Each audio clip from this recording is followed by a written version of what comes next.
मेळघाटच्या अभयारण्यात दरवर्षी अंगार लागून वणवा पेटून करोडोची वनसंपदा भुईसपाट होते.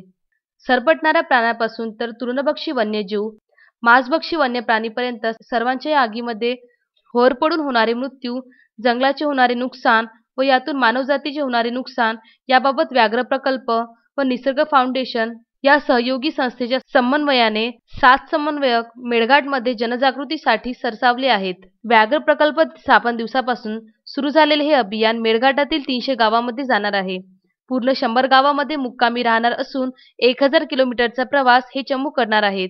तसेच 23 मार्चपासून सुरू होणाऱ्या स्पर्धेची सांगता होईल. त्यानंतर अंगारमुक्त शिवार स्पर्धेची गुणांची माहिती गावागावात दिली जाईल. मेळघाटमधील स्थायिक युवकांमध्ये समन्वयक म्हणून काम करीत असून हे कोरोना काळात नियमांचे पालन करून सभा घेणार आहेत. वेगवेगळ्या रेंजमध्ये वेगवेगळे समन्वयकांना जबाबदारी देण्यात आली आहे. या सर्व कार्याला MS रेड्डी प्रधान वनरक्षक यांनी शुभेच्छा दिल्या. तसेच मेळघाट वन्यजीव विभागाचे उपवनसंरक्षक पियुष जगताप, सिपना वन्यजीव विभागाचे उपवनसंरक्षक अविनाश कुमार व प्रादेशिक विभागाचे उपवनसंरक्षक गिनी सिंग या सर्वांनी या टीमला हिरवी झेंडी दाखवली.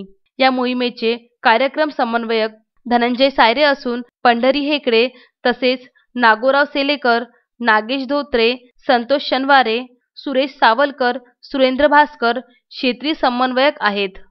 मारुती पाटणकर, विदर्भ न्यूज, चिखलदरा.